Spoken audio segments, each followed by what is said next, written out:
Chapter 17 of ICD-10 CM is for congenital malformations, deformations, and chromosomal abnormalities. This presentation will cover the official ICD-10 guidelines specific to this chapter. There will also be clinical scenarios to practice coding what you just learned, followed by a small quiz at the end of the presentation. For each coding example, you will need to pause the webinar and use your ICD-10 CM coding manual to code the scenario. Once you resume the webinar, we will go over the correct codes, the rationale behind them, as well as how to locate them in the ICD-10 manual. Keep in mind that there may be more than one way to find a code. We are aware that there is a great deal of information contained in this presentation. Therefore, at any time during the webinar, please feel free to pause and replay as needed.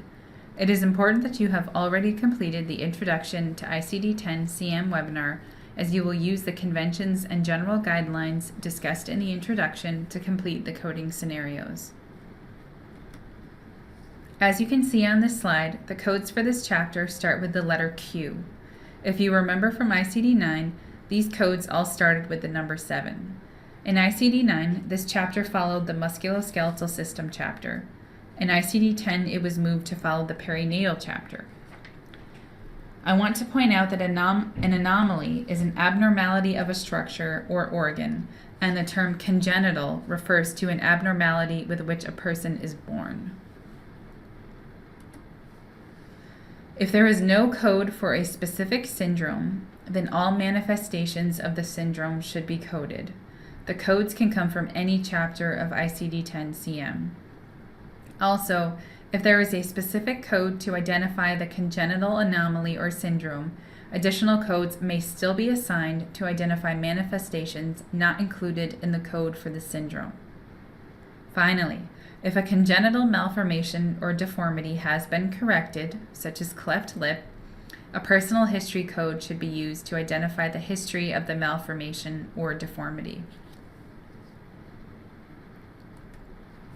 This slide contains 4 coding scenarios for this chapter: congenital absence of eustachian tube, congenital dislocation of left hip, ventricular septal defect, and congenital malposition of the digestive organs. How would you code these 4 scenarios? Please pause the webinar to complete these examples and then hit play to continue and learn the answers.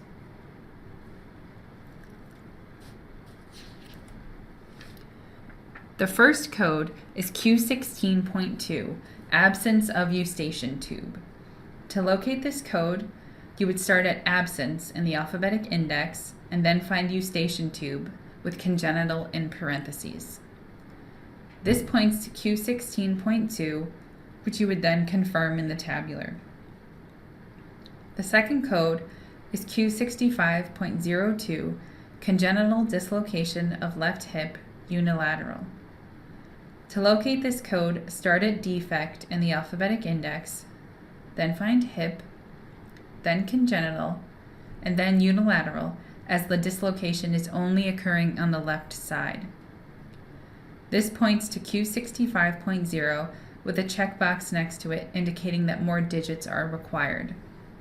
When we go to the tabular, there are options for right, left, and unspecified hip, and we therefore need Q65.02 for the left hip. The third code is Q21.0, ventricular septal defect. To locate this code, you would start at defect in the alphabetic index, then go to ventricular septal. This points to Q21.0, which you would then confirm in the tabular. The last code is Q45.8, other specified congenital malformations of digestive system. To locate this code, start at malposition in the alphabetic index, then find congenital, then digestive organ or tract not elsewhere classified, which points to Q45.8, which you would then confirm in the tabular. Let's do another example. We have a newborn delivered by C-section and transferred to the NICU because of complete transposition of the great vessels and cyanosis. How would you code this? Please pause the webinar to complete this example and then hit play to continue and learn the answer. The first code is Z38.01, single live-born infant delivered by cesarean. The ICD-10 guidelines state that when coding the birth episode in a newborn record, assign a code from category Z38, live-born infants according to place of birth and type of delivery as the principal diagnosis. To locate this code, you would start at newborn in the alphabetic index, which has the words infant, live-born, and singleton in parentheses next to it, followed by the phrase born in hospital, and then by cesarean, which points to Z38.01, which you would then confirm in the tabular.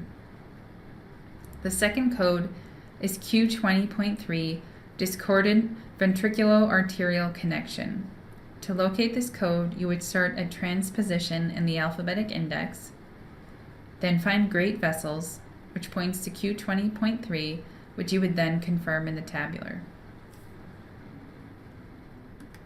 Now it's time for our quiz. Our first question is true or false. When a malformation does not have a unique code assignment, additional codes should be assigned for any manifestations present. The second question is true or false. Codes from Chapter 17 may only be assigned on newborn records. You can pause the webinar to write down your answers and then hit play to find out if you were correct. The answer to our first question is true. If a malformation does not have a unique code assignment, additional codes should be used for any manifestations present. The answer to the second question is false. Codes from this chapter can be assigned on anyone's records. Remember, the United States will begin using ICD-10 on October 1st of 2015.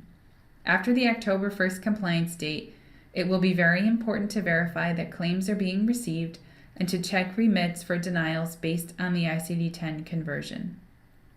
This concludes Chapter 17 of ICD-10 CM, Congenital Malformations, Deformations, and Chromosomal Abnormalities. Please feel free to check out our webinars on all 21 chapters of ICD-10 CM.